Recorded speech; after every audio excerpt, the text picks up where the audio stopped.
Dan salam sejahtera untuk kita semuanya. Sebelum kita memulai acara kita pada pagi hari ini, alangkah baiknya kita semua berdoa menurut agama dan kepercayaan kita masing-masing.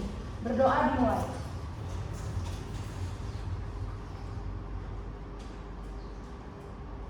Berdoa selesai. Pertama-tama, marilah kita panjatkan puji syukur kehadirat Tuhan Yang Maha Esa, karena berkat dan hidayah-Nya kita masih dapat berkumpul di ruangan kelas ini untuk melaksanakan diskusi hukum acara perdata dengan judul Analisis Prosedur Penyusunan Surat Gugatan dalam Perspektif Hukum Acara Perdata.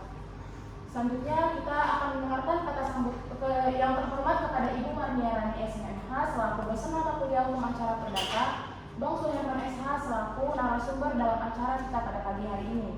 Selanjutnya kita akan mendengarkan kata sambutan dari Ibu Marniarani SMH. Kepada Ibu dipersilakan.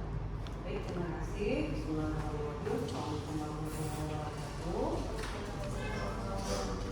Syukur dari Allah Subhanahu wa Ta'ala akhirnya bisa hadir di sini ya, bersama-sama belajar. Pada dasarnya kita mempelajari ilmu.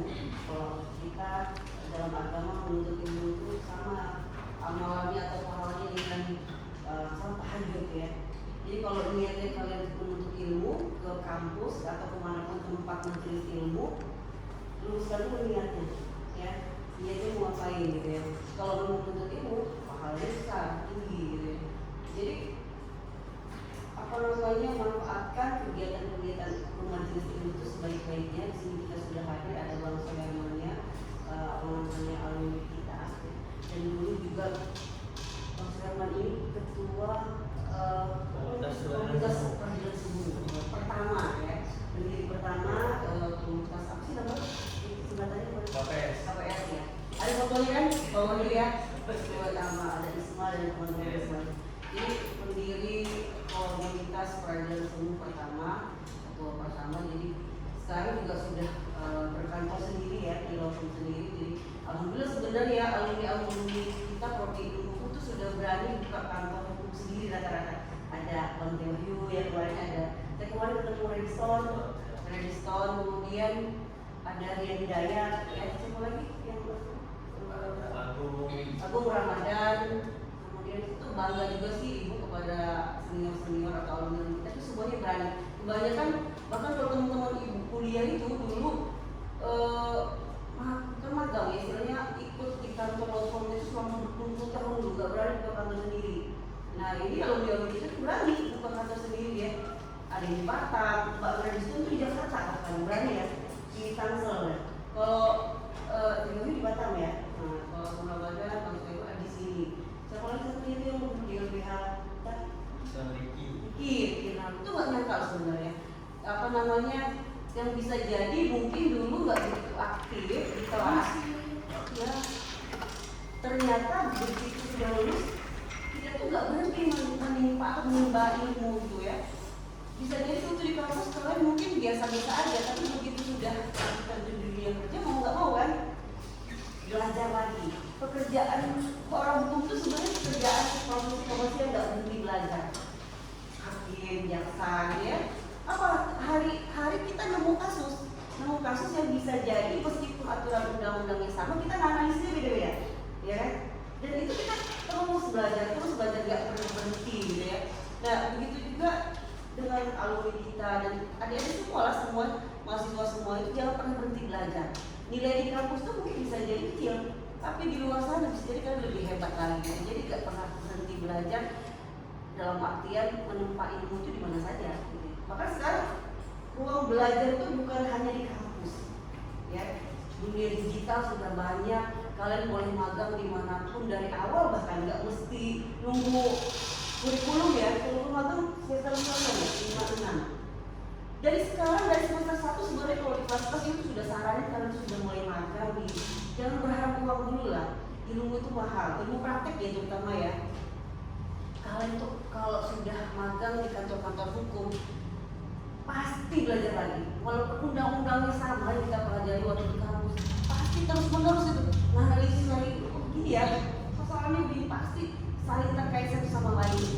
Undang-undang itu nggak mungkin hanya terpaku pada satu pasal aja. Terus belajar hukum, orang hukum itu ya gitu. nggak pernah berhenti belajar, mau itu jadi jaksa, hakim, advokat, dosen, apalagi perancang undang-undang mungkin, atau misalnya konsultan hukum di swasta, atau di bagian legal di apa, di perusahaan, atau misalnya di instansi-instansi pemerintah, semua kan ada bagian hukumnya ya kan. Itu nggak pernah berhenti. Tapi kalau kalian berharap jadi cuma jadi administrasi aja, ketik-ketik aja, yang kurang berani saya pikir profesinya gitu. Tapi kalau memang lihatnya kita masuk kampus hukum gitu, pekerjaan yang menantang, pekerjaan yang butuh keberanian ya keberanian, kemudian kejujuran ya, apalagi kalau advokat itu profesi noble istilahnya, profesi yang mulia, membantu masyarakat tujuan. Walaupun kalau dalam apa namanya perspektif masyarakat advokat itu buruk gitu ya, apa ada berbagai apa namanya macam apa ya, advokat itu dibilang mafia peradilan gitu ya, seolah-olah gitu. Kan sebenarnya enggak.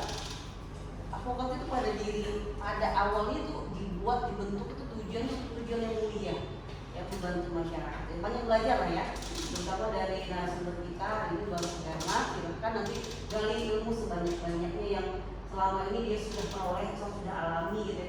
Pengalaman belajar itu bisa di mana saja, dari siapa saja, dan pakai metode apa saja ya, bukan kamus lagi. Kurikulum Merdeka itu sebenarnya itu ya, mahasiswa itu bisa memperoleh pengalaman belajar dalam bentuk apapun dan dari sumber manapun dan dimanapun gitu ya. Itu mungkin yang bisa Ibu sampaikan. Ibu kembalikan kepada moderator. Selamat datang juga kepada Bang Sudirmanya. Banyak ya. Terima kasih. Wassalamualaikum warahmatullahi wabarakatuh. Waalaikumsalam. Baiklah teman-teman, ya, selanjutnya kita akan mendengarkan kata sambutan dari Bang Sudirman SHMH pada Dengan hal lain. dipersilakan. Oke, saya izin sendiri Bu ya. Iya. Ibu di sini ya. Oh iya, boleh. Kalau mau sini, moderator silakan. Kita aja.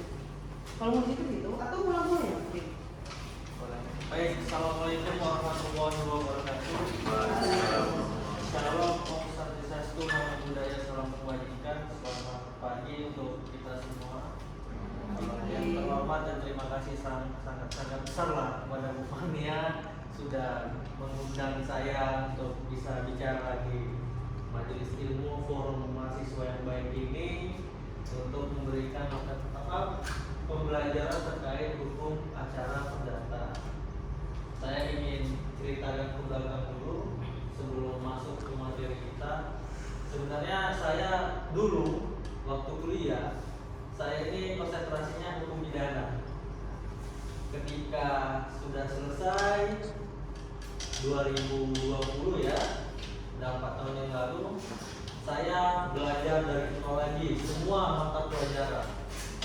Kemudian setelah saya magang, ya saya juga pernah jadi tenaga ahli di Komisi 2 DPRD Kota Tanjung Pinang, berbagai politik dan lain sebagainya, masalah-masalah, jadi belajar terus-menerus, tidak hanya di kampus, melainkan di tempat-tempat formal maupun non formal. Jadi saya disumpah sebagai pengacara 2022. Kalau dihitung sekarang masih muda, baru 2 tahun lah, ya kan. Tapi alhamdulillah, karena saya tipenya orang yang berani, saya nggak mau partner sama orang. Saya buka sendiri saja. Karena sebelum saya masih kuliah begini kayak teman-teman gini, saya udah bangun relasi, baik ke politik, ya kan. Kemudian saya pernah masuk partai juga. Kemudian jadi staf pribadi, anggota dewan dan lain sebagainya. Permasalahan-permasalahannya saya yang analisis. Jadi alhamdulillah disupport di situ. Akhirnya saya menjadi pengacara, dibantu, kemudian buka sendiri. Alhamdulillah saya sekarang dipercaya udah 2 tahun juga di corporate lawyer di TV Kabel Barelang, ya kan. Jadi di situ kemudian ada beberapa perusahaan lagi yang berkaitan sekolah juga, cuma saya nggak bisa sebutkan. Kemudian di beberapa kasus saya juga pernah menangani kasus pembunuhan di Rokan-Hulu, Riau. Saya pra-peradilankan Polres Rokan-Hulu berkaitan pembunuhan. Saya pernah menangani kasus perzinahan yang viral di sini. ASN dulu masuk pengadilan, saya yang bela di persidangan. Alhamdulillah kalau dituntut 8 bulan, jatuhlah separuh 4 bulan. Jadi cukup inilah kita ya adalah pembelaan kita itu adalah dibaca. Setidak-tidaknya kita kan yang namanya orang sudah berbuat, hakim sudah putus, ya setidak-tidaknya pengacara sudah berusaha di pangkas separuh, ya alhamdulillah kita apresiasi lah. Kemudian saya pernah di BPOM bela kasus pendampingan masalah peredaran kosmetik maupun pangan, undang-undang kesehatan maupun undang-undang pangan dan berbagai macam lah. Saya tidak bisa sebut satu persatu, dan saat ini pun saya lagi mendampingi di Polresta Tanjung Pinang itu kasus kekerasan bersama-sama itu pasal 170 KUHP dan lagi dalam yang perdata dalam kasusnya di permohonan. Jadi ada orang disabilitas tidak bisa melihat, dia mau mengajukan KPR, jadi untuk tanda tangan dia harus minta bantu kepada kakaknya supaya yang menandatangani itu kakaknya. Nah itu harus diajukan penetapan atau volunteer di pengadilan negeri untuk supaya jangan sampai ke depannya nanti ketika ada masalah berkaitan perjanjian notaris dibebankan itu pihak yang merasa diampu, yang disabilitas tadi tidak merasa dirugikan. Jadi perkaranya masih berjalan. Baik, terima kasih. Sekarang ini kita banyak diskusi aja ya. Mungkin teman-teman secara akademis sudah banyak mengerti lah berkaitan gugatan dan lain sebagainya. Tapi secara pengantar saja, saya sukanya tanya jawab gitu. Jadi saya bisa share apa yang pernah saya alami dan saya baca. Jadi kalau kita belajar hukum acara perdata, ya kan, benar atau adilnya suatu perkara yang dihadapkan di pengadilan bukan hanya kita melihat berdasarkan putusan pengadilan, tapi kita harus melihat bagaimana kasus itu proses awalnya, dimulai dari masuknya gugatan. Kalau kita kuasa hukum, pengacara dilihat dari surat kuasa, ya kan? Kalau orang sipil kalau nggak pakai kuasa hukum dilihat dari gugatannya, jadi dia maju sendiri kan. Tapi kalau kita kuasa hukum lihat dari surat kuasa. Nah, dalam surat kuasa sudah jelas harus menyebutkan 4 hal dalam mengajukan gugatan. Apa itu 4 hal? Yang pertama, identitas para pihaknya jelas, baik itu penggugatnya, tergugatnya harus disebutkan dalam surat kuasa itu. Yang kedua, objeknya jelas, masalahnya apa ini, ya kan? Apakah itu berkaitan PMH, buat prestasi dan lain sebagainya. Dan yang ketiga itu berkaitan kompetensi, ya kan? Di mana pengadilan itu? Apakah pengadilan negeri Tanjung Pinang atau pengadilan Batam dan lain sebagainya. Nah, jadi yang satu lagi jelas diuraikan di situ masalah-masalah. Satu tadi masalah kompetensi, kemudian objek, kemudian para pihak. Satu lagi jelas menjelaskan kronologi singkat gitu. Masalahnya apa? Misalnya kalau ada sengketa tanah, tolong disebutkan juga sengketa tanah, bla bla bla dan lain sebagainya. Nah, kalau surat kuasa tidak memenuhi itu sudah standar surat edaran Mahkamah Agung. Karena di HIR, RBG, RP itu tidak mengatur jelas mengenai 4 poin hal itu diatur oleh surat edaran Mahkamah Agung. Jadi kalau teman-teman cari, ya pengertian surat kuasa ada di KUHP, ya kan, pasal 1970 berapa itu? Saya lupa, nanti teman-teman lihat. Nah, di situ yang ada pengertian surat kuasa. Nah, itu berkaitan surat kuasa. Kemudian gugatan. Kalau kita buat gugatan sebagai kuasa hukum, kita harus tanya dulu dong pada klien, bagaimana fundament kompetensi atau positanya. Jelaskan dulu masalah kapan ada hubungan hukum, misalnya prestasi ya, ada hubungan hukumnya kapan dimulai. Misalnya klien ada hubungan hukum 2024 melakukan perjanjian jual beli tanah. Nah, itu harus dituangkan kapan, nomor objek sertifikatnya harus disebutkan juga dalam posita itu. Kemudian batas-batasnya, ini kalau nggak disebutkan batas-batas, misalnya objeknya tanah ya dan lain sebagainya, itu bisa gugatan kita itu kabur, tidak dapat diterima. Akibatnya fatal sekali. Maka kalau kita mau mengajukan gugatan yang berkaitan tanah, itu harus disebutkan nomor sertifikatnya, batas-batasnya. Jadi kalau nggak ada itu, ya modal nekat-nekat aja, kita udah tahu hasilnya. Pasti kalau di eksepsi oleh pihak lawan, itu gugatan kita tidak dapat diterima, bukan ditolak ya. Kalau tidak dapat diterima, formilnya cacat. Kalau ditolak, artinya formil kita sudah bagus, gugatan kita tidak dapat kita membuktikannya dengan alat bukti yang ada. Nah, itu bedanya tidak dapat diterima dengan ditolak. Nah, setelah positanya sudah kita tulis berkaitan ini, nah tentu yang terakhir itu ada petitum.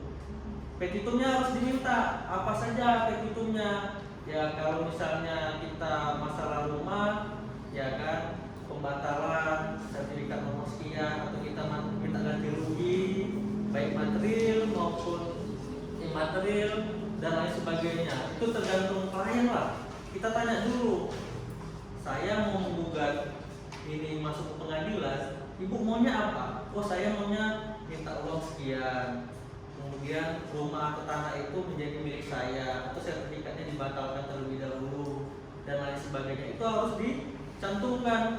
Gak apa namanya, serta-merta kita kan banyakkan et aquo et bono, minta seadil-adilnya pada pengadil. Gak mungkin dong kita cantumkan itu aja, ya kan? Itu bisa dikatakan kalau kita mencantumkan itu tidak lengkap petitumnya, nah itu tidak dapat diterima juga.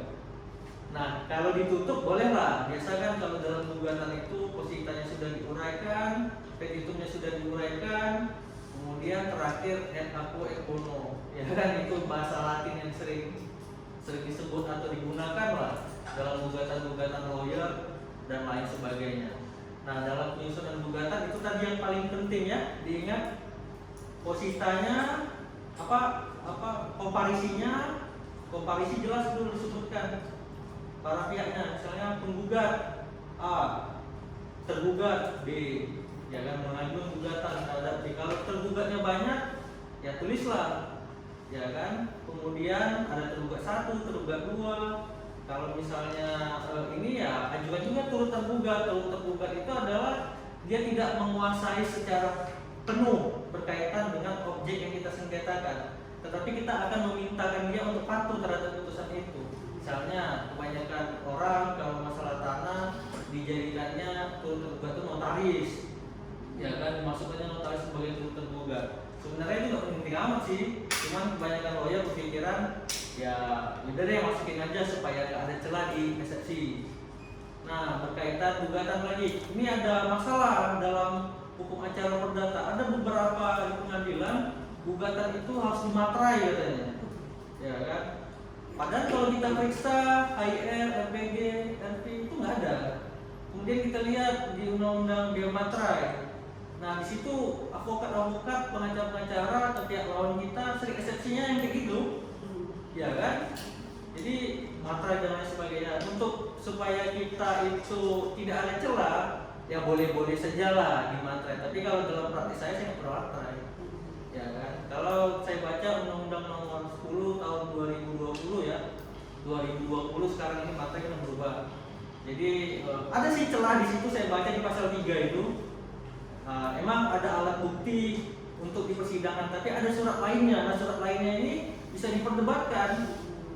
Apa ini maksudnya surat lainnya? Maka surat yang menerangkan sesuatu. Nah, dalam gugatan kita itu kan menerangkan sesuatu.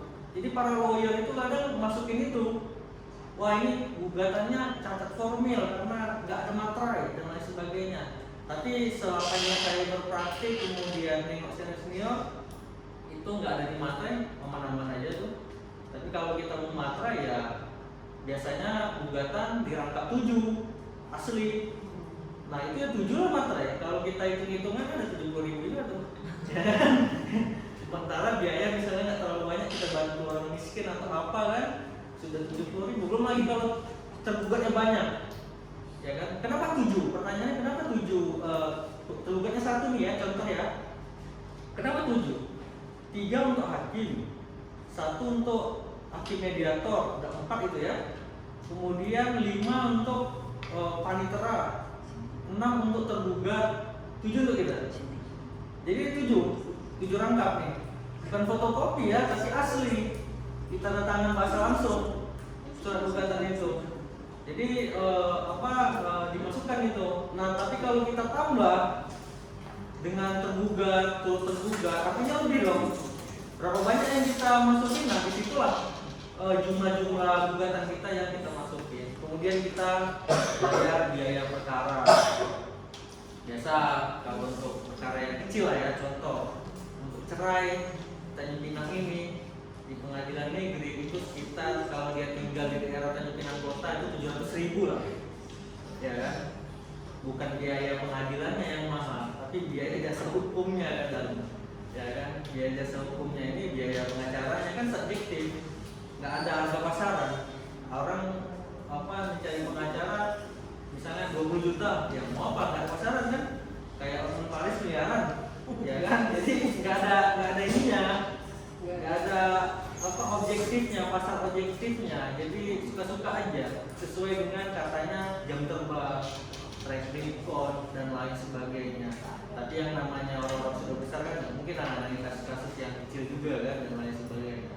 Itu kaitan gugatan. Kemudian permasalahan di hukum acara perdata yang saya agak bingung juga, ini mengenai tentang misalnya tergugatnya di luar negeri. Nah, kalau dalam doktrin kalau tergugatnya di luar negeri, kita harus gugatnya di Pengadilan Negeri Jakarta Pusat katanya. Nah, itu berdasarkan saya baca jurisprudensi.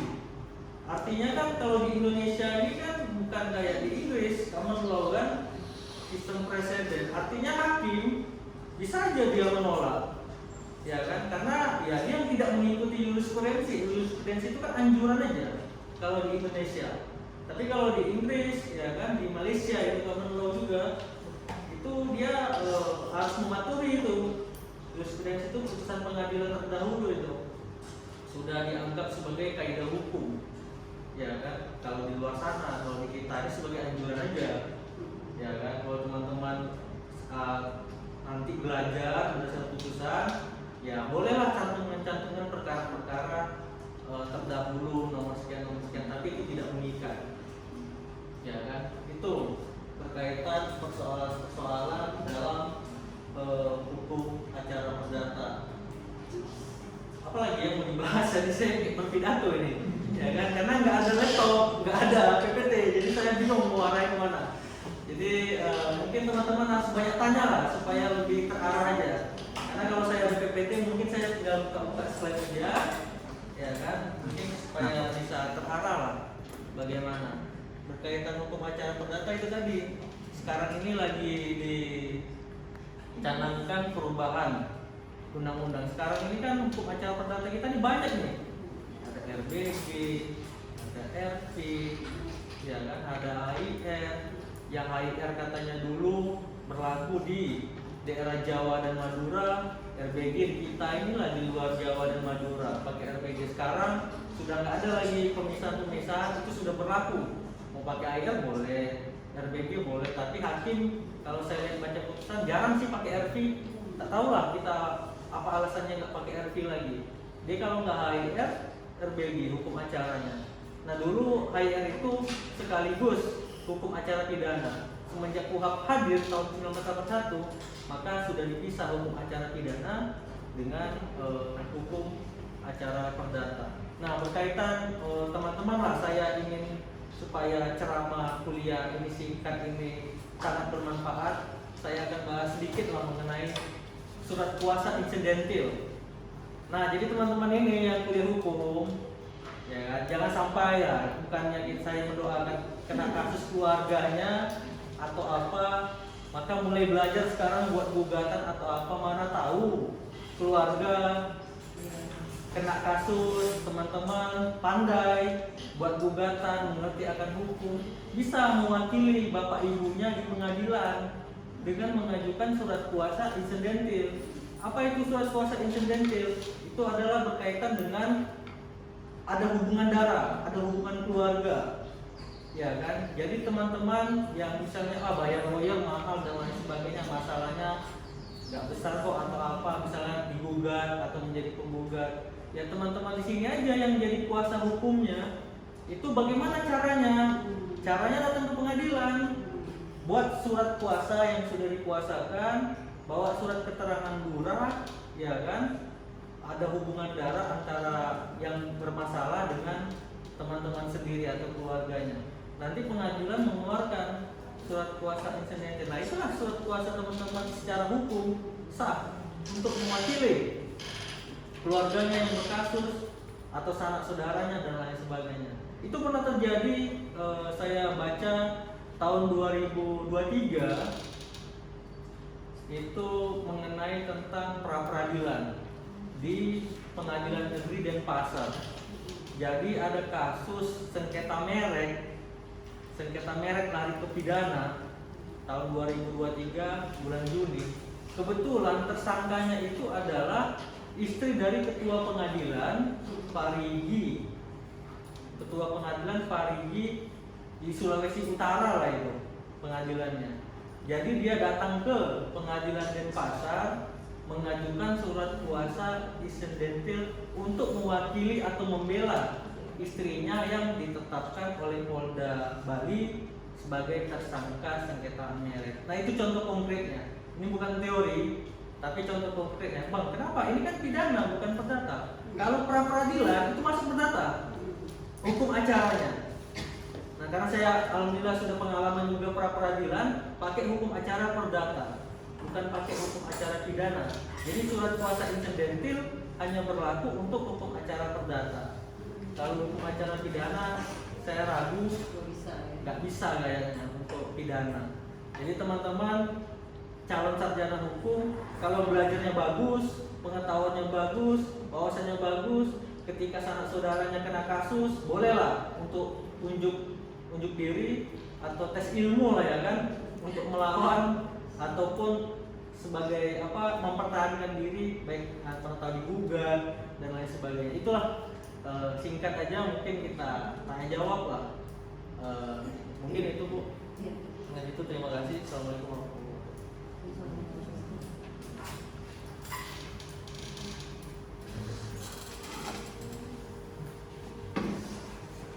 Baiklah teman-teman semua, baru saja kita mendengarkan penyampaian materi tentang surat kuasa, gugatan, dan prosedur cara membuat surat gugatan ini. Mungkin ada teman-teman yang masih belum paham atau ingin mengetahui lebih dalam lagi terkait surat gugatan ini. Jadi apabila teman-teman ada yang ingin bertanya, dipersilakan. Oke, silakan. Nama siapa? Nama saya Suka. Jadi saya mau tanya tadi kan, mau menjelaskan tadi kalau kita sebagai mahasiswa udah bisa nih untuk membuat surat gugatan.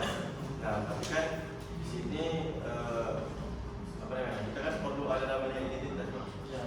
Jadi kalau kita tuh nggak sebenarnya harus datang ke pengadilan untuk saya mau mengajukan surat gugatan.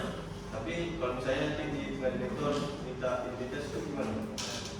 Nah, apakah ada cara lain untuk membuktikan bahwa kita sudah benar-benar sudah belajar ini acara perdata dan gugatan? Nah, kan perlu adanya identitas ini. Terus ada lagi? Dan kita jawab sekalian. Ya. Oke, silakan. Siapa namanya? Henry. Dalam ini kan diskusi kita kan tentang gimana tentang surat gugatan dan macam perdata. Nah, yang menjadi pertanyaan saya itu bagaimana tahapan penyusunan membuat surat gugatan itu? Oke, dua dulu ya. Baik, berkaitan identitas ya. Kita sudah belajar ilmu hukum, khususnya sekarang ini hukum acara perdata, ya kan?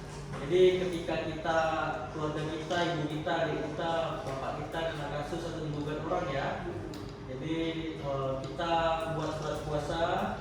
Mungkin nanti setelah ini dipelajari tentang masalah pembuatan surat kuasa, identitas, pemberi kuasa di atas, kemudian penerima kuasa itu siapa? Misalnya dirimu Aldo ya, bapaknya misalnya A memberikan kuasa kepada Aldo untuk mengajukan gugatan atau dan lain sebagainya, atau bisa juga untuk sebagai tergugat mewakili ini. Kan surat kuasa sudah ada itu di materai ya, tanggal, tanda tangan, buat fotokopinya sekitar 4 lembar. Nah kita nggak cukup sampai di situ, kita ke lurah dulu lah. Kantor lurah minta surat keterangan ada hubungan apa dengan bapak ini. Pergi ke lurah, Pak, saya mau mengajukan surat kuasa di pengadilan dan ini sangat dibutuhkan. Dan surat dari bapak, pengadilan minta surat hubungan darah antara saya hubungan keluarga dengan pemberi kuasa ini. Bapak keluarkan dong surat keterangan lurah. Setelah dibuatnya bahwasanya benar ini anaknya dari si A ini dan dipergunakan dan lain sebagainya. Kan 1 lembar itu fotokopi dan sama asli juga. Nah kita bawa kakak kita, akte kita kan ada nama bapak kita tuh, ya kan, di situ bawa yang ada kaitan hubungan darah sama bapak kita. Pergi kemudian kita buat surat gugatan kita kalau kita mau gugat.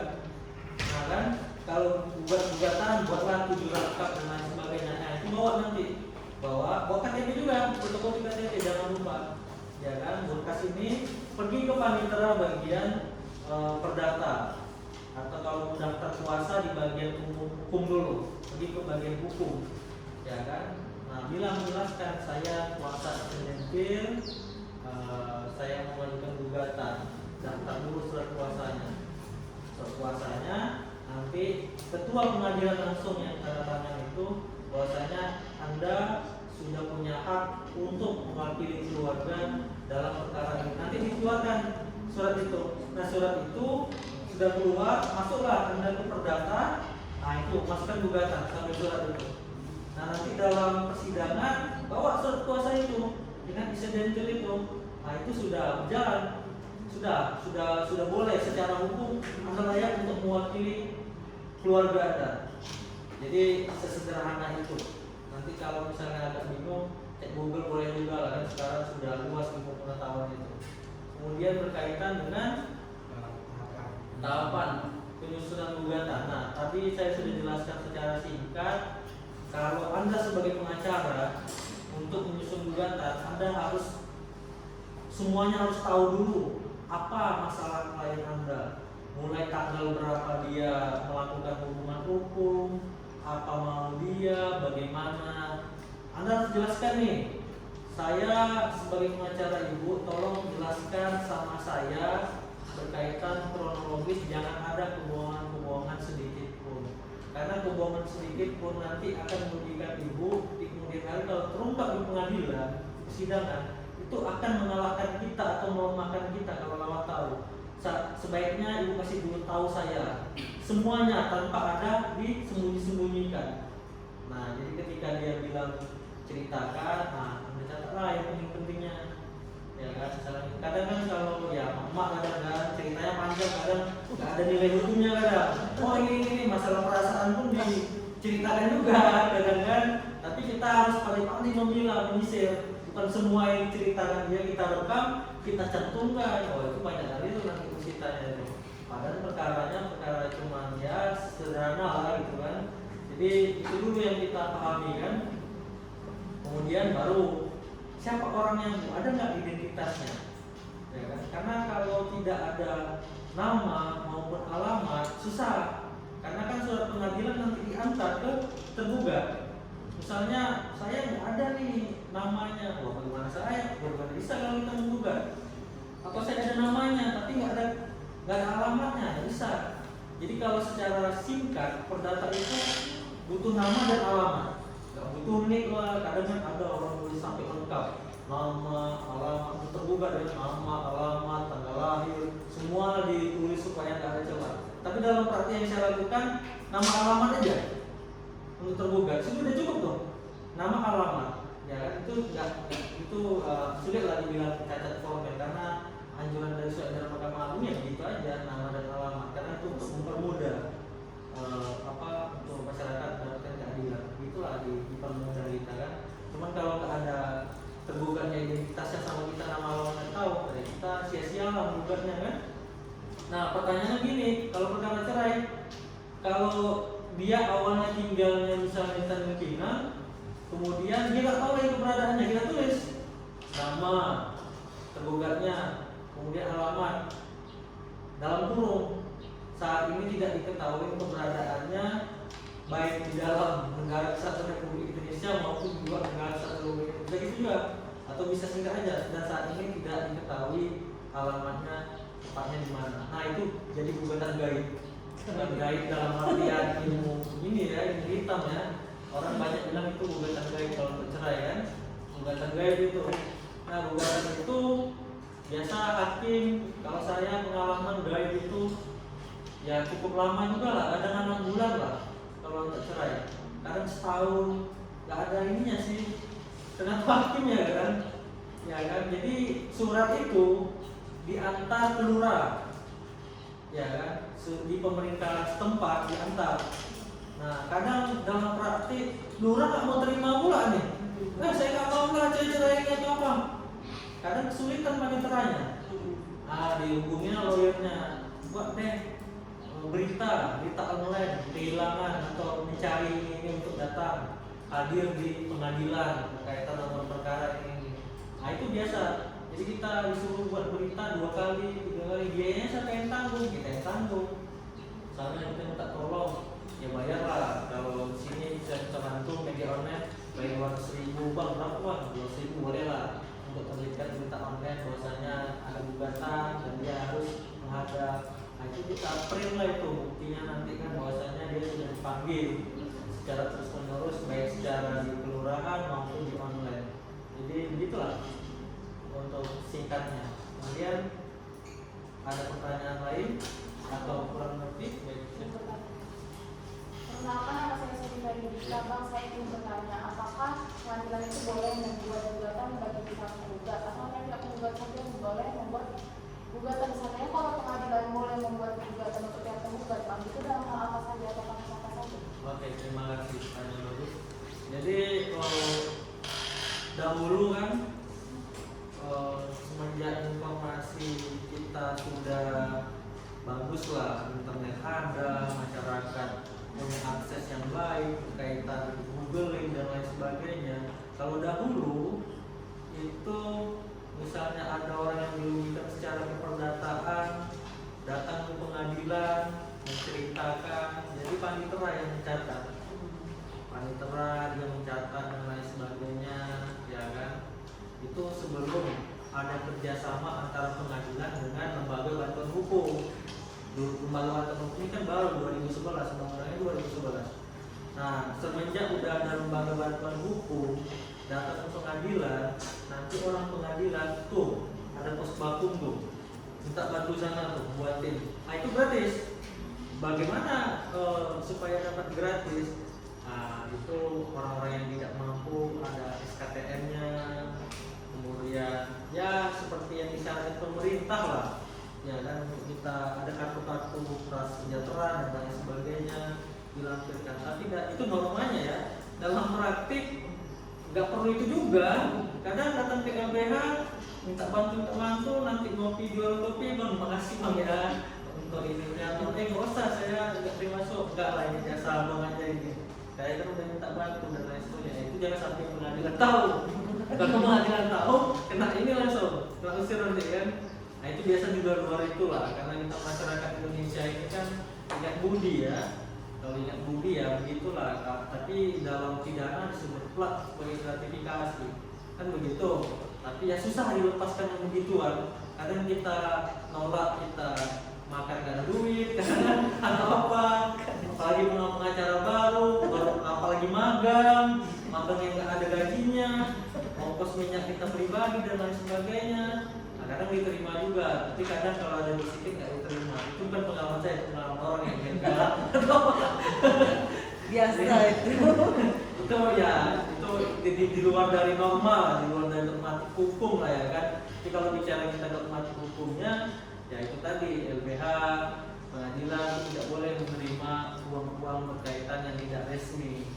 Jadi berkaitan kalau ada orang susah, kalau tunjukkan surat SKTN atau kartu prasejahtera, ya kan, macam-macam lah kan, ada KIS, ada apa, gitu lah singkatnya. Jadi boleh untuk panitera mencatat boleh, tapi dalam praktik sekarang dilimpahkan ke pos baku. Jadi panitera nggak catat lagi, pos baku aja semuanya. Karena setiap pengadilan itu kerjasamanya ada sekarang ini. Karena amanat undang-undang bantuan hukum tadi kan, bantuan hukum gratis. Jadi pengadilan menyediakan anggaran kalau nggak salah 60 juta ya, anggarannya untuk pos baku supaya melayani masyarakat yang tidak mampu. Tapi yang bukan tidak mampu ya kadang kalau dalam perkara pidana tidak ada pengacaranya, khususnya korupsi, kadang LBH dipanggil juga untuk dampingi. Karena itu juga, makanya kadang pengacara banyak protes juga. Tapi dengan protes kita bekerja sama dengan pengadilan, nanti dianggap kita sebagai pembangkang kan gitu. Jadi ya istilahnya secara psikologisnya kita nggak enakan. Tapi secara norma, wah kami kan membantu yang khusus orang miskin Pak. Kenapa? Ini kan korupsi bukan orang miskin. Kita bisa argumentasi hukum, tapi ya namanya di lapangan kita nggak enakan. Kita mau kayak begitu, awas kok ya gini-gini ya. Besok-besok mau usah lagi lah. Ya masa saya minta bantu untuk dampingin ini supaya persidangan bisa jalan, dia nggak mau. Ya kan, jadi saya nggak usah lah, bisa diganti. Akhirnya ya tidak kerjasama kan rugi kan, tidak jalan organisasi. Mungkin begitu. Wih, namanya siapa? Sebelumnya perkenalkan nama saya Sendawaya. Kemarin memang saya ada baca artikel tentang kasus surat gugatan. Nah, di dalam kasus itu terdapat dua jenis gugatan, di mana gugatannya itu adalah gugatan sederhana dan juga gugatan biasa. Nah, kira-kira apa perbedaan dari kedua gugatan tersebut dan apakah seseorang dapat melakukan sebuah gugatan sederhana terhadap badan hukum atau orang lain? Terima kasih. Oke, kalau gugatan sederhana dengan gugatan biasa ya. Kalau gugatan sederhana itu ada nominalnya, angkanya di bawah berapa? Kalau saya nggak salah itu di bawah 500 juta atau 200 juta itu. Nah, yang tampil itu prinsipal langsung. Biarpun dia ada kuasa hukum, misalnya dia tuntut saya, tapi dia harus ada langsung nih. Di situ di samping. Prinsipalnya ada langsung. Itu gugatan sederhana. Nah, kemudian tergugatnya dengan penggugat itu identitasnya itu di wilayah hukum yang sama. Tak mungkin pula orang Jakarta kita gugat sederhana kan, dan sebagainya. Jadi gugatan biasa. Misalnya penggugat tinggalnya Tanjung Pinang Barat, tergugat di Tanjung Pinang Timur. Itu kan domisili hukum yang sama. Nah, jadi kalau kita menggugat, nominalnya berapa ini? Kerugiannya misalnya uang prestasi, ya kan, sekian ratus juta lah, misalnya 200 juta lah kita bulatkan ya. Oh, bisa kita ajukan gugatan sederhana, GS yang tulisan di situ dalam perkaranya, GTS. Nah, itu gugatan sederhana itu. Kalau misalnya gugatan biasa nggak ada S-nya, PDT, GS atau PDTG. Nah, itu aja gugatan biasa. Nah, kalau gugatan biasa, ya seperti kita biasa-biasa ini, pakai kuasa hukum, prinsipal tak mau hadir pun tak masalah, ya kan? Berkaitan gugatan sederhana itu dia ada syaratnya. Objek nominal kerugiannya berapa dibatasi. Kemudian yang kedua itu domisili hukum penggugat dan tergugat itu harus satu wilayah hukum. Kemudian di pengadilan dia harus wajib hadir. Biarpun dia sudah ada kuasa hukumnya dia wajib hadir. Nah, itu yang sederhana itu. Pengetahuan saya. Nah, mungkin itu ada kurang jelas atau yang mau disampaikan atau protes atau bagaimana? Kalau ada yang protes kan, nggak masalah kita diskusi. Yes. Jadi ibu mau lanjutin lagi tadi ya, pertanyaan tadi tadi. Berarti sekarang itu bisa meskipun kita bukan advokat statusnya, belum sarjana hukum kan, dan jadi pendamping istilahnya ya, jadi kuasa hukum di pengadilan, misalnya keluarga kita sebagai sementara status kita kan belum sarjana hukum misalnya, atau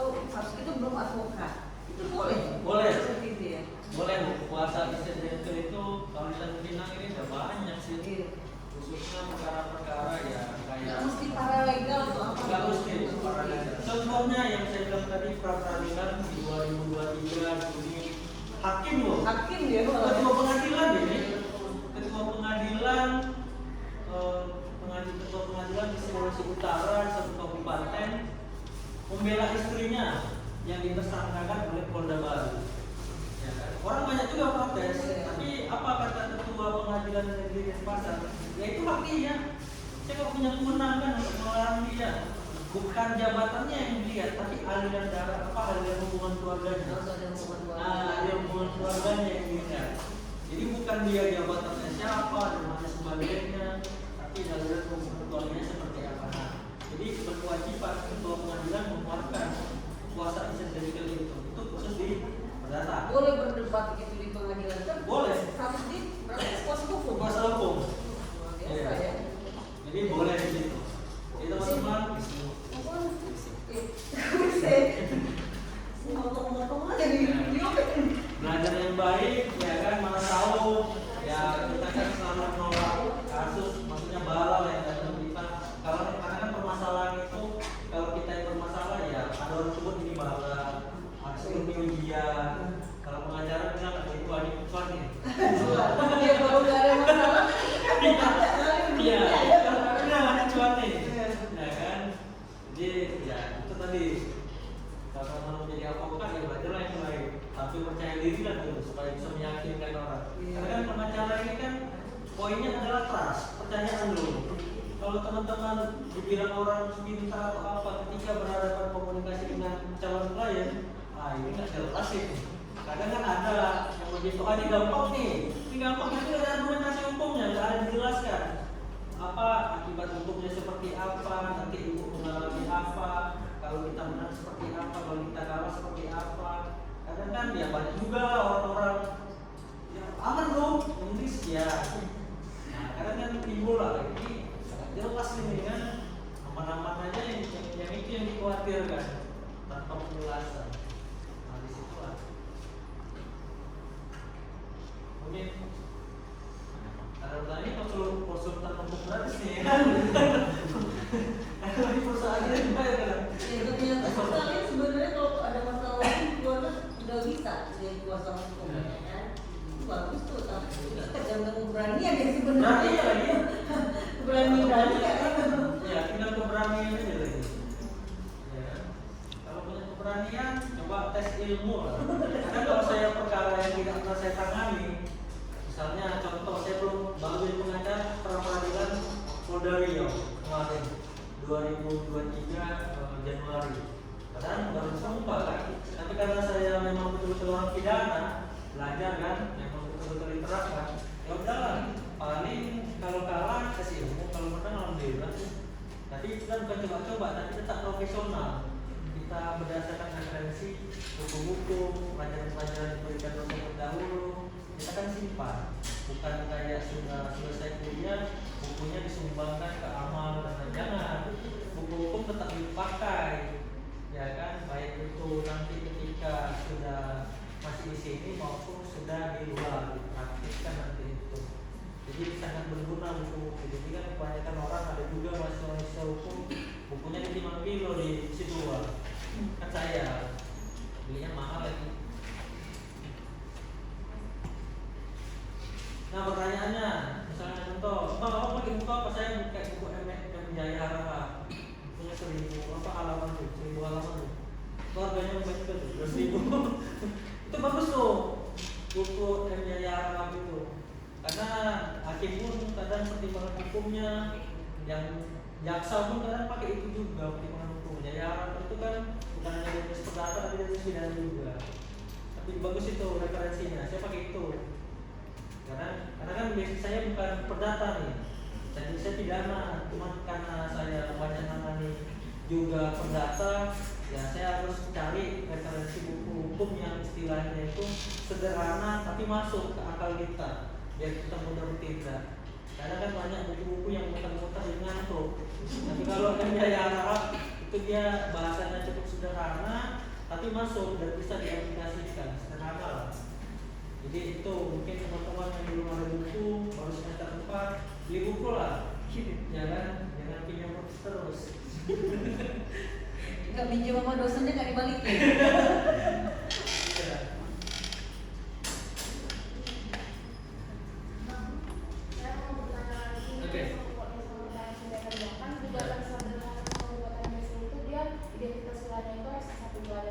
Iya. Bagaimana bang jika penggugatnya itu misalnya di Tanjung Pinang, sedangkan penggugatnya itu di Batam? Penggugatnya? Misalnya penggugatnya di Tanjung Pinang bang, penggugatnya itu di luar Tanjung Pinang bang. Oke. Jadi gini, kalau untuk misalnya ini nggak secara umum ya, ini secara khusus. Contoh misalnya berkaitan perjanjian. Biasa kalau perjanjian kita kan ada pilih domisili hukum nih, ya kan? Pilih domisili hukum. Apakah mau misalnya ada penyelesaian sengketa nanti di pengadilan negeri Tanjung Pinang atau di Batam dan lain sebagainya. Nah, jadi berkaitan dengan yang di luar daerah tadi, ya sama juga jawabannya. Nggak bisa gugatan sederhana itu untuk warga Batam, karena kita punya pengadilan juga di sini, pengadilan negeri Tanjung Pinang kelas 1A. Jadi harus dia, nah juga sederhana. Bagaimana? Apa frasa sederhana itu kan ya mempermudah. Tapi kalau dia sudah keluar, ya kan di luar dari wilayah hukum ini, itu bukan sederhana lagi tuh. Nggak tahu lah rasanya apa kan? Karena dia sudah keluar, dia naik apa lagi, dia begini, nggak sederhana lagi. Tapi kalau di sini kan dia dekat ya, apalagi wilayah pengadilan Tanjung Pinang ini meliputi Bintan, Lingga, kemudian Tanjung Pinang. Itu bisa tuh, misalnya di Lingga dia, misalnya di Bintan itu masuk wilayah pengadilan negeri Tanjung Pinang. Tapi kalau untuk Batam nggak bisa, dia gugatan biasa. Ya kan? Nah itu syarat, dia kan kumulatif tadi. Ya kan, kumulatif berkaitan dengan wilayah hukumnya, kemudian nominalnya berapa, ya kan, dan lain sebagainya itu sih. Ya, ada lagi? Cuma yang mana itu ya? Ada lagi? Nanti nggak dapat lah nanti kalau menanya. Saya dulu kalau ada dosen praktisi, saya tanya pengalaman dia, bukan apa dogmatik hukum yang berkaitan di buku, tapi saya tanya pengalaman dia. Bagaimana begini saya paling suka itu dulu ya. Karena pengalaman itu kan ya kata orang guru terbaik ya. Karena nggak ada di buku pada pengalaman itu. Karena ketika kita berpraktik bukan hanya kapasitas intelektual yang kita bawa, tapi harus ada batin yang kuat, nyali yang kuat, berhadapan dengan orang kita harus ya percaya diri dan lain sebagainya. Banyak sih orang pintar, tapi ketika berhadapan dengan lawan atau apa langsung blank. Kayak pengadilan, wah lupa nih, teorinya lupa, pasalnya lupa, jadi kayak kelihatan nggak punya pengetahuan. Padahal dia pintar, apa? Karena itu tadi hatinya nggak kuat, ya kan perasaannya lemah gitu kan. Jadi kalau mau jadi lawyer memang yang paling pertama itu berani dulu, yang kedua baru pengetahuan. Tapi kalau pengetahuan dulu ya boleh juga sih. Tapi berani harus nomor satu, karena yang kita hadapi adalah masalah hidup orang. Kalau kita sebagai pembela nggak berani, kemana yang dibela ini? Ya kan, rusak nanti, kesian kan. Hidup dia kita bela, mencela, lemah lembut. Padahal sebentar lagi dia masuk penjara ini, atau dihukum mati kan, dan lain sebagainya. Tapi kita menurut nggak sungguh-sungguh lah. Kalau kita berani, ya kan, dengan bantuan orang juga nanti dengan tahun-tahun itu kan berjalan sendiri juga.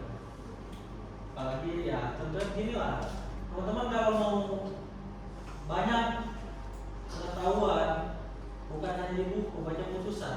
Dan sampai sekarang ini saya masih baca putusan ini.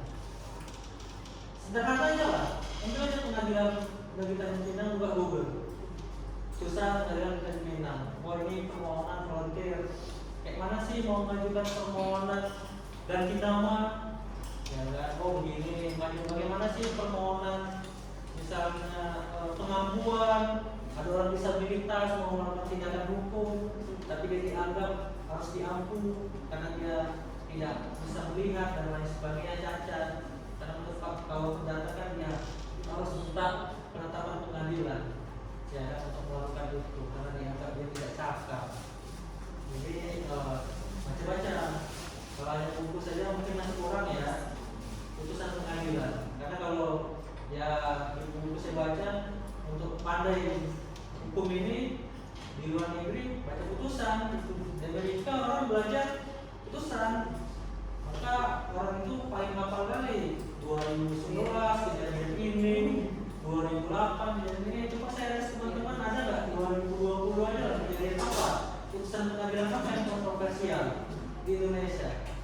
bingung kan, kalaupun tahu mungkin dari Google atau dari TikTok itu pun viral. Kalau nggak viral nggak ditangani mungkin. Jadi harus baca putusan. Ya kan, setidaknya di HP ini putusan lah baca bagaimana sih dakwaan itu, ceritanya, ya gugatannya, sekian mesti dipelajari. Kalau di kelas ini kan pokok-pokoknya aja, ya kan.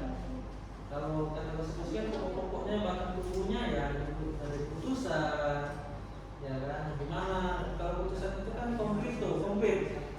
Kalau di sini kan abstrak tuh, abstrak aja, ya kan. Bagaimana menerapkan misalnya pasal 362 KUHP pencurian misalnya, barang siapa mengambil barang orang lain sebagai atau suruhan maksud ini misalnya contoh gini, saya lagi pidana, HP saya tinggal, mungkin saya pulang karena ini ada dapat lah kan, ambil, kemudian nggak dilaporkan ke saya buat lapor ke polisi. Setelah saya polisi selidiki, rupanya kamu yang ngambil, terus kamu bilang saya ingin mengembalikan HP-nya. Tapi dilihat apa yang kamu perbuat setelah kejadian ini. Ya saya diam-diam dulu, itu sudah mencuri. Tapi kalau kamu sudah ambil HP, kemudian posting, misalnya HP-nya tinggal, coba menghubungi saya, ada buktinya, kemudian komunikasi dengan teman-teman, HP yang ini tinggal segala macam. Itu hilang unsur ingin memilikinya, hilang unsur ingin memilikinya. Pencurian itu kan begitu, unsur ingin memilikinya dulu. Kayak HP orang jatuh, yang kebanyakan tuh. Instrumen dulu ingin memilikinya, ada enggak? Tapi kalau misalnya sudah ada itu ya nggak bisa ngelak lagi atau apa begitu. Nah tuh, tanya kasus, ya kan? Ya. Harusnya lebih banyak tanya kasus yang berarti yang kira-kira kalian tuh nggak ngerti gitu, yang mungkin pernah pengalaman apa dari mana ya? Kalau pernah kasih sebuah kasus itu, gimana kalau saya seperti ini, itu bagus ya. Karena bagaimanapun masalah perdata itu bukan hanya bicara tentang bagaimana beracara, tapi paham substansi hukumnya juga, hukum materialnya juga. Saya sampaikan dulu. Kalau misalnya gaya kita sebagai advokat itu keren, tapi begitu berdebat soal substansi pengadilannya nol, kan nggak bisa juga gitu ya, nggak paham substansi hukumnya apa. Jadi mahasiswa juga harus bisa membedakan mana yang hukum material dan hukum formil gitu loh. Oh ini formilnya, jangan-jangan sampai sekarang belum paham gimana material formil, mesti bingung. Ya susah juga kalau kayak gitu kan, belum bisa membedakan mana yang material mana yang formil gitu ya. Jadi di Tanjung Pinang ada kasus nih, saya baca putusan. Ya kan kita juga yang nangani. Jadi kasusnya ini perdata lah, gugatan. Dia beli rumah KPR, ambil 20 tahun atau 25 tahun lah. Kemudian baru jalan 3 tahun. Nah, baru jalan 3 tahun, si prinsipal yang beli rumah awal dengan akad dengan pihak BTN ini mau jual rumahnya atau take over lah kata orang kan, kepada tetangga atau yang lainnya. Dibuatlah akta jual beli bawah tangan, dan dia yang meneruskan pembayaran itu per bulan kepada bank. 15 tahun dijalankannya sudah selesai, rumah sudah lunas. Pergilah dia ke bank, ke BTS untuk minta sertifikat. Nah, karena pihak yang punya rumah awal ini dia sudah nggak tahu lagi keberadaannya di mana, karena kan sudah 15 tahun kan. Waktu pas penjualan itu karena bawah tangan, ya dia langsung pergilah, nggak tahu bisa kemana. Nah, jadi orang BTN sarankan, ya udahlah, kalau abang mau sertifikat ini, lakukan aja gugatan ke pengadilan, minta ke pengadilan. Tapi secara hukum kami tidak bisa, karena nama sertifikat ini masih nama orang yang lama, ya kan? Oh iyalah, dia juga lah gugatan. Tergugat pertama pihak yang awalnya kredit di awal tadi, pihak yang keduanya itu tergugat dua ya, bukan tergugat. Tergugat dua juga itu BTN. Nah, jalanlah persidangan. Petitumnya apa? Petitumnya ada dua, menyatakan sah jual beli ini berkaitan antara si A dan si B. Yang kedua, meminta si pada BTN menyerahkan sertifikat ini ke yang tadi ya, yang penggugat. Nah, dalam pertimbangan hakim, dalam amal putusan hakim tambah satu. Itu menurut saya orang kita, karena tidak sesuai apa yang diminta, kelebihan. Nah, jadi hakim tambah satu, apa yang tambah dia dalam amal putusannya? Dia tambah supaya memerintahkan juga kepada penggugat pergi ke notaris atau ke PPAT untuk atas nama pihak yang punya rumah awak untuk merubah namanya. Padahal di petitum itu mana diminta, tapi di hakim dikabulkan. Ya kan, itu sebenarnya bisa jadi perdebatan hukum itu. Ya kan, jadi hakim menambah, tapi dalam pertimbangannya hakim sudah uji ini bukan sebagai bentuk ultra kita, tapi ini sebagai bentuk satu kesatuan dengan uraian kejadian. Ya memang betul kejadiannya memang berdampaknya di situ, tapi prinsip perdata kan ketat betul nih. Perdata ini kan sebenarnya strict nih, ya kan, bahwasanya ya apa yang diminta itu dikabulkan. Beda dengan pidana boleh ultra kita. Tapi kalau perdata, lu minta apa ya diberi apa, lu minta ini ya dia sini, jangan dikasih yang belen-belen lain. Nah itu dalam pengadilan negeri Pinang itu terjadi, ya kan. Jadi kita karena tergugatnya nggak datang kan dua-duanya, jadi ya hakim leluas saja, karena ya tergugat senang-senang aja lah.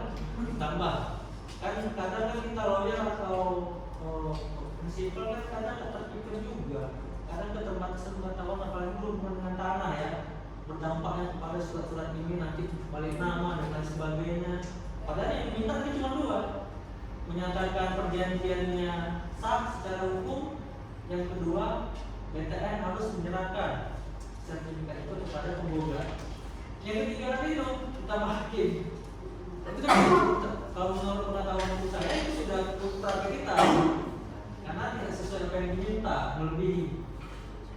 Nah, begitu putusannya. Jadi kalau teman-teman, marilah saya Google download PDF-nya berapa lah pakai gitu kan. Jadi banyak juga sih.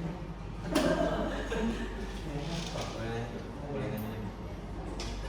Ini di luar dari acara pidana, ini kasus pidana. Jadi kan misalnya nih ada kasus tentang perzinahan nih Pak. Nah terus cowok sama cewek itu dia sama-sama mau nih. Nah kemudian dari keluarga cowok ini dia mau tanggung jawab nih terhadap ceweknya. Cuman dari pihak keluarga cewek ini menuntut keras gitu, tidak mau. Tapi kan dalam konteks masalahnya itu mereka sama-sama mau dan tidak ada dari awalnya itu iming-imingnya tuh. Nah itu cara penyelesaian gimana tuh? Kan orang tua yang menuntut, sedangkan orang tua yang laki-lakinya itu mau bertanggung jawab gitu. Ya kalau masalah perzinaan ini yang rawan-rawannya di mahasiswa ya. lagi kita lagi dengan penindakan gitu ya PPKS di kampus. Soalnya ada panggilannya, ya kan, bagi usia pasti gugur atau apa dan lain sebagainya kan. Kalau bicara itu saya tanya dulu, ini di bawah umur atau di atas umur? Tapi kalau di bawah umur tetap jadi pidana, ya kan. Tapi kalau misalnya dia di atas umur, kalau pidana 18 ke atas, kalau perdatakan kesatuan, ini 21, ini 18, banyak-banyak apa beda-beda kalau perdata pidana. Kalau pidana 18 ke atas sudah dianggap cacat hukum, ya kan. Jadi kalau dia melakukan perlindungan anak, kalau dia melakukan hubungan itu dianggap dia ada rangkaian sebagai mengiming-imingi menjanjikan tipu muslihat. Iya, gua dewasa anak-anak ya tuh dia mau sukarela atau apa, kita yang dewasa ini dianggap sebagai tipu muslihat, tetap dipidana berdasarkan undang-undang perlindungan anak. Tapi kalau dia sudah dewasa, dia tidak berhak lagi diwakili oleh bapak ibunya. Misalnya kalian yang sudah dewasa melakukan hubungan suka sama suka, dan hukum kalau untuk KUHP sekarang beda nanti KUHP 2026 ya, masih ada itu bisa dipidana. Tapi kalau KUHP yang sekarang ini dipakai sebelum 2026 masih bebas. Makanya kebanyakan orang kayak Muhammadiyah, Terbaru, Diraja Satpol PP, tetangga itu dibina aja. Karena dia dirasa kan, juga ini orang, beda lagi. Kalau dia orang, anak-anak, pidana larinya. Tapi kalau misalnya nggak ada hubungan, dikatakan apa, dewasa, panggil Satpol PP, nasihat kurang, sudah, itu aja. Paling apa berapa? Tapi ada 2.000.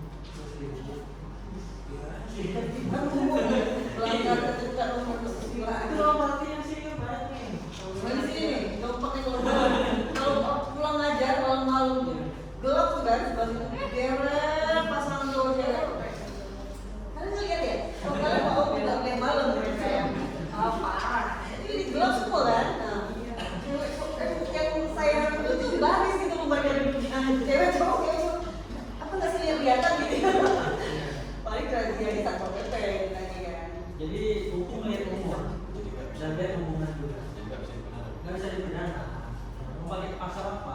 Pasal perlindungan itu berkaitan dengan orang yang sudah menikah. Pasal 28 KUHP. Ya kan itu orang yang sudah menikah salah satunya. Kalau perlindungan ya kalau pakai hukum Islam luas. Ya kan yang HP yang orangnya sudah berzina dan sebagainya. Kalau kesepakatan hukum negara dipakai pasal 28 itu harus nikah dulu, kemudian melakukan harus istrinya yang melapor, tak boleh diwakili bapak ibunya, karena kompetensi absolutnya kepada istri atau suaminya. Gitu sih, makanya kadang kalau udah kasus-kasus pelakor lebih baik diviralin aja, karena dihukum nggak ada. Ya kan makanya kan sekarang banyak yang pilot selingkuh, ya masuk Instagram, yang sekarang ini selingkuh, dibilang ini Instagram hukumannya itu lebih berat daripada perzinaan ya, paling 4 bulan dan nggak ditahan juga itu cuma pengadilan aja bawa terus. Tapi kalau proses penyidikannya nggak ditahan, nggak pernah ditahan. Begitu sih. Mungkin ada yang lain? Jadi memang semua sekalian seperti yang Ibu sudah sampaikan, walaupun kalian nanti jujur pidana dan sebagainya, begitu nanti jadi advokat, kompetensi utama atau keterampilan utama yang harus kalian punya itu surat gugatan. Karena kan kalau surat dakwaan kan jadi jasa, ya kan bukan kalian sebagai advokat tugasnya gitu. Itulah yang surat kuasa dengan surat gugatan itu. Kalau nggak disebut itu ya ada klien juga ya. Pidana juga harus pakai surat kuasa ya. Tapi ya lebih cuannya itu memang perdata, karena perdata meliriknya harta benda, kekayaan, Duit gitu. ya kan? Misalnya ada misal kayak sengketa tanah, berapa nilai ekonomis tanah itu? Nah, advokat udah mikir-mikir tuh, pas SP, profesional lompat, meliriknya juga, segini, karena operasionalnya segini, nanti ada pemeriksaan setempat, dan lain sebagainya, yang ada hukumnya, udah segini kan lebih cuan. Tapi kalau pidana kan rata-rata pakai masalah, habis kok. Kalau pidana jadi banyak kan rakyat apa maksudnya masyarakat susah. Iya. Saya minta bantuan gitu. Iya. Justru ya masyarakat susah. Kadang yang susah pun karena supaya nggak keluar banyak duitnya, pakai juga bilang aja nggak ada duit lagi. Pakai pusvakum. Mau tak mau pusvakum ya harus dampingin. Ya tau lah kan yang bayar dan tidak bayar itu kan kualitasnya kan beda-beda dalam praktik. Tapi secara normal kan memang harus profesional, ya kan? Etika profesi. Tapi dalam praktik psikologis pemikiran seseorang begini kan beda. Mau dibayar atau apa? Ya, Jadi kan? agak males-malesan. Agak malesan kan ya. Karena kan Psikologis pikiran ya. Psikologis pikiran lagi kan yang nggak bayar dan bayar. Itulah makanya ada orang bilang ya harga menentukan kualitas. iya karena ibu sering lihat kita kan kalau pasti kalau ini sering main ke pengadilan sebenarnya ya. Jadi kalau kita sering lihat pengadilan kalau ya kayak perkara mencuri ayam gitu ya atau mencuri apa yang kurang yang kecil-kecil lah nilainya gitu ya. Karena kan cuma satu terdakwa aja lah di sini ya. Ada yang dampingin, ada yang apa, dari siapa-siapa di sini cuma dia aja. Dan hakim itu kebanyakan nggak pakai proses beracara lagi ya. Udah ya, bulan itu udah gitu aja.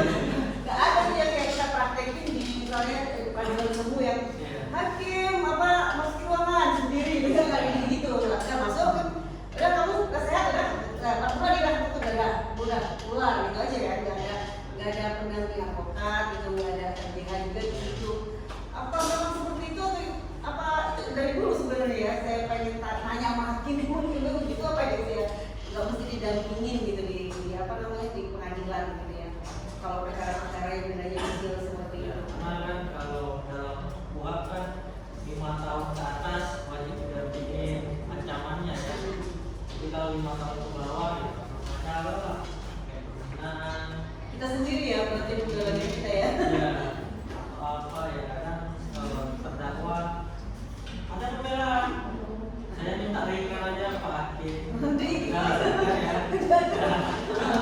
Udah ya gitu.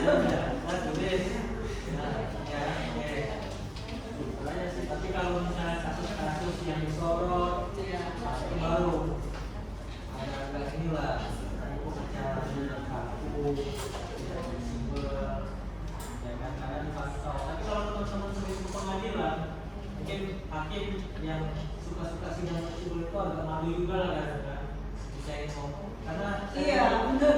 ya malu lah dia masih selanjutnya ceritanya ke kampusnya ya malu lah aku kan ada gengsi juga maruah juga kalau teman-teman main pengadilan kan mungkin bisa lah misalkan nggak sambil dia memberikan pendidikan hukum secara tidak langsung ke teman-teman semua cuma kalau memang nggak ada ya suka-suka aja Iya. makanya selalu main pengadilan saya harus main pengadilan karena duduk ditanya Iya. siapa saya mahasiswa mau belajar lagi oh ya bagus jarang mahasiswa di sini iya datang aja masuk aja kalau Harusnya kerjaan kalian itu.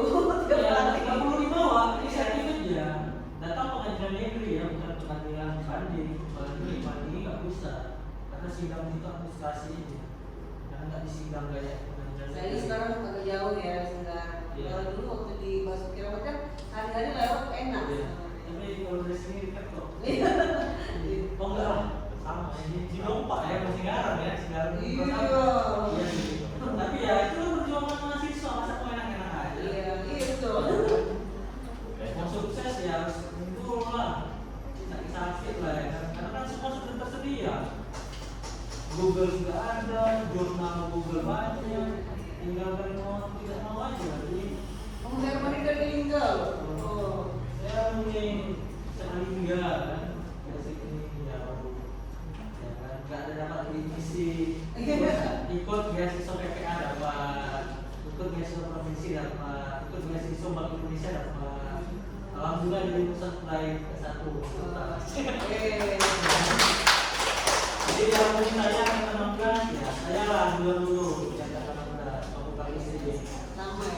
ya ini alhamdulillah lah karena ya dibantu juga lah dengan beasiswa karena kita sering balik sore ke malam kan sini ke organisasi kampus tanpa dibayar karena kita memang mencari ilmu ya kan bukan cari duit kalau cari duit nggak usah kuliah dia yang kerja di staff gitu aja sih ini cari ilmu nih apalagi teman-teman yang diisiin wah udah dikasih duit ke negara dikasih duit 7 juta ya dipotong 24 atau 3 juta tinggal bisa hidup 3 juta sekian bukan bikin buku tapi kayak iPhone Beli motor, ternyata beli motor.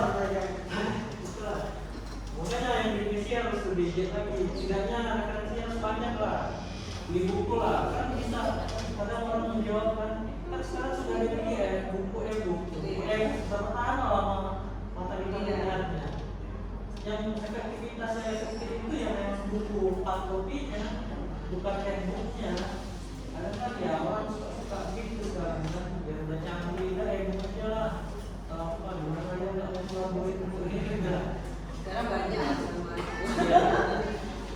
buku saya banyak tapi tak pernah coba Kalau tak balik, kalau pinjam tuh kayak kamu masih nanti minta Kalau pinjam bukan duit gitu ya? Bukan duit itu buku. mungkin ada pertanyaan lain masalah kasus pribadi mungkin boleh cerita Kasus pribadi. Mungkin ada yang kena kekerasan seksual dengan teman-temannya. Karena lagi parah sekarang di kampus. Sebenarnya itu fenomena gunung es kekerasan seksual di kampus itu dari dosen ke mahasiswa ke sekitar mahasiswa gitu ya. Tidak hanya dosen laki-laki ke perempuan ya. Bisa jadi misalnya dosen perempuan dengan laki-laki mahasiswa laki-lakinya gitu ya. Kalau di berbagai kampus yang baru sudah masuk tua gitu ya, itu fenomena gunung es udah aman, tapi nggak ada yang berani mengungkap ya, nggak ada yang berani membuka itu karena malu ya, malu dalam artian itu termasuk aib ya bagi perempuan terutama. Bayangkan kalau kalian terkena kasus seperti itu, kemudian di viral-viralkan gitu. Nah, jadi memang harus ada keberanian dari korbannya untuk mau membuka itu, karena itu sesuatu yang sifatnya masih tabu bagi masyarakat kita. Nah, termasuk di kampus kita, kalau ada kasus seperti itu pasti ada upaya dari pimpinan untuk nutup-nutupin supaya ini nggak jadi malu-maluin kampus, gitu, malu-maluin dosennya, gitu ya. Sementara kalau ini nggak dibuka itu kan harus ada, gitu ya. Ya kan, kalian tahu sendiri lah, ada kan kejadian yang beruntung ya. Itu yang baru ketahuan, yang nggak ketahuan, ya kan? Saya yakin di sini ada yang mengalami, gitu ya, tapi masih menganggap itu sesuatu yang bisnis saja. Kecuali seperti perusahaan gitu ya, baru itu pasti malu, gitu ya, malu mengungkapnya dan sebagainya. Nah, belajarlah hukum ya, jangan sampai juga kayak kemarin yang masuk ke kita ada yang masa sih orang hukum malah buat bukti gitu ya. Saya nggak bermaksud ngajarin juga ya. Misalnya mengirimkan foto-foto yang bersifat pornografi dan sebagainya ke temannya, itu masuk pelecehan, ada undang-undang ya. Iya, itu jadi bukti elektronik bahkan, ya.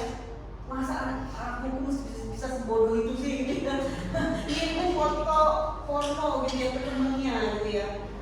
Foto porno dirinya sendiri lagi kan? Itu sebuah kebodohan dari orang hukum. Berarti dia nggak pernah hukum, ya kan? Anak hukum nggak pernah hukum, ya bukan berarti saya ngajarin kalian buat modus yang seperti itu juga, maksudnya jangan mirip-mirip gitu ya, gitu bukan juga, gitu ya. Tapi alangkah bodohnya kita sebagai mahasiswa hukum malah kita yang melakukan itu, gitu ya. Dan juga menarik juga, ini saya punya pengalaman di Sumbar kemarin. Jadi ada mahasiswa kedokteran dari Kokas, dia punya pacar, ya kan, kemudian melakukan hubungan lah. Setelah melakukan hubungan, pacarnya ini memvideokan yang laki-laki ya. Terus dia beberapa kali minta uang, minta lagi, kan perempuannya jadi bosan mahasiswa ini.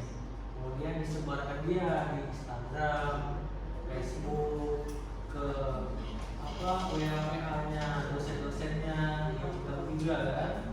Akhirnya stres, kemudian komunikasi, akhirnya saya ke sana. Dia lapor ke Polres, ya kan. Yang anehnya dalam praktik di sana minta ajukan bukti, bukan dilakukan penyelidikan dulu, tapi dia minta bukti saksi dulu. Padahal video print out saya suruh dari sini print out aja kayak ini dia, di posting dia. Sepertinya itu sudah cukup. Tapi karena dia sipil tidak mengerti, ya kan, saya sudah arahkan, akhirnya saya datang ke sana lah, Polresta, ya kan. Kemudian ngomong-ngomong, kayaknya agak-agak lain lah, kita dapat insting, ya kan, berbeda nih, agak kooperatif lah, agak bagus lah penanganannya kan. Jadi kita cabut laporan kita ke situ, ya ada kita pergi ke Polda. Pas di Polda menarik juga, saya tempat juga. Saya lapornya masalah undang-undang TPKS, tindak pidana kekerasan seksual, karena di situ ada pasal juga menyatakan kalau merekam masuk juga dalam TPKS. Orang-orang itu bilang, wah ini ITE nih. Ya, ini ada spesialisnya. Saya bilang gitu. Wah bisa ini ITE karena di sini ini. Ya karena tujuan kita hanya untuk menghukum pelaku ini, adalah kita ngalah aja lah. Ya kan. Kecuali saya penasihat hukum dari pelakunya.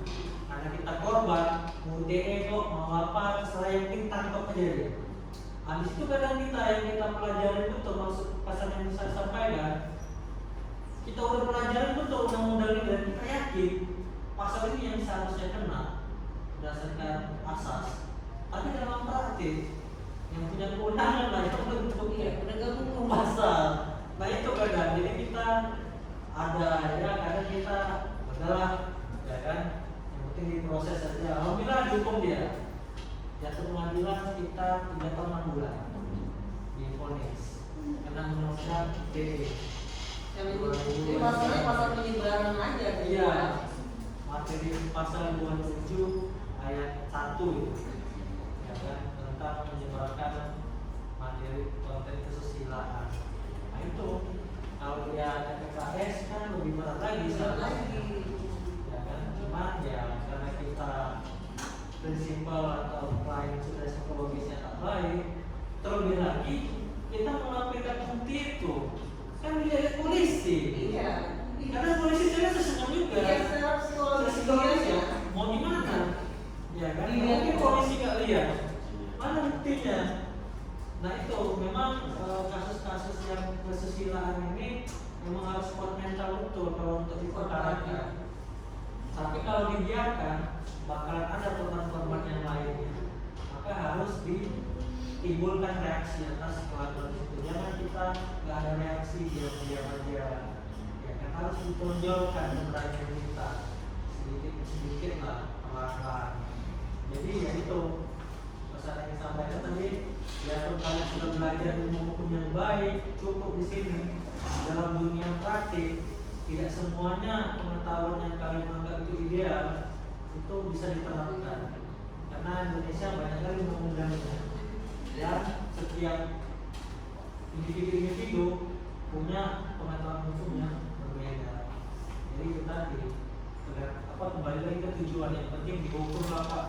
Saya capek juga dan sebagainya. Tapi kalau proses saja, kemudian langkah masukin ke pengadilan. Itu sih katanya di dalam lapangan itu. Karena kalau kita debat capek juga kan. Kalau ada yang lain? Oh, ada. Siapa? Ide. Jadi izin bertanya Bang, ini mohon maaf juga buat kawan-kawan yang lain, ini terkait soal agama, soal gereja ya. Jadi di saya kan ini orang Nias Kristen, saya Kristen. Di sini kita ada gereja ini gereja daerah, gereja dari Nias, Bengkat namanya, itu di Batu 12 Permata Galaksi. Jadi ini kemarin kan kita ada dari gereja itu mau beli tanah, sudah beli tanah dan rencana di wilayah itu sendiri. Dan mohon maaf ya buat kawan-kawan yang lain sebelumnya, saya yakin kawan-kawan di sini menjunjung toleransi ya. Jadi di sana kemarin kita ada rencana mau bangun gereja baru, kita ada rencana mau bangun gereja, cuman mungkin sekarang sudah selesai, sudah ada pembangunan, tapi sebelumnya kita sempat ada penolakan. Kita sempat ada penolakan dari RT dan wilayah yang dimana tempat kita bangun gereja, sedangkan tanah itu sendiri itu sudah menjadi hak milik kita. Nah, itu masalahnya penanganan baik itu Bang, apakah dengan ketidaksepakat atau ketidaksetujuan orang-orang di sekitar wilayah itu dengan pembangunan gereja, apakah kita masih bisa layak untuk melakukan gugatan? Oke, kalau untuk tempat ibadah ya, gereja, masjid, kelenteng, wihara dan lain sebagainya, itu kan ada forum FEUB ya, forum antar umat beragama itu kalau tidak salah. Nah, pertama dari RT dulu ya kan, kemudian lariknya nanti nantinya ke FEUB, surat rekomendasi ya, dan lain sebagainya pembangunan itu. Jadi kalau misalnya ini kan wilayah administrasi, kalau menurut saya, sepengetahuan saya, sepanjang administrasinya dipenuhi, maka tak ada alasan untuk menunda itu. Kalaupun misalnya ditunda atau dihalang-halangi, masuk dalam gugatan balik lagi ke hukum acara perbuatan melawan hukum (PMA). Pihak-pihak mana saja yang dianggap menghalang-halangi, masukilah dalam gugat 1, gugat 2, gugat 3, gugat tergugat. Siapa penggugatnya? Ya, misalnya pengurus gereja yang punya kepentingan dan lain sebagainya. Di situ larinya. Kalau kita kan negara hukum ya, kan prosedurnya ada dalam pendirian rumah ibadah, apapun bentuknya. Yang tadi masjid, gereja, itu kalau tidak salah ada forumnya, forum umat beragama itu FEUB. Tahu nggak? Pernah dengar kan? FEUB itu forum apa lah itu? Umat beragama, UB-nya itu umat beragama. Nah di situ pengurusan administrasinya.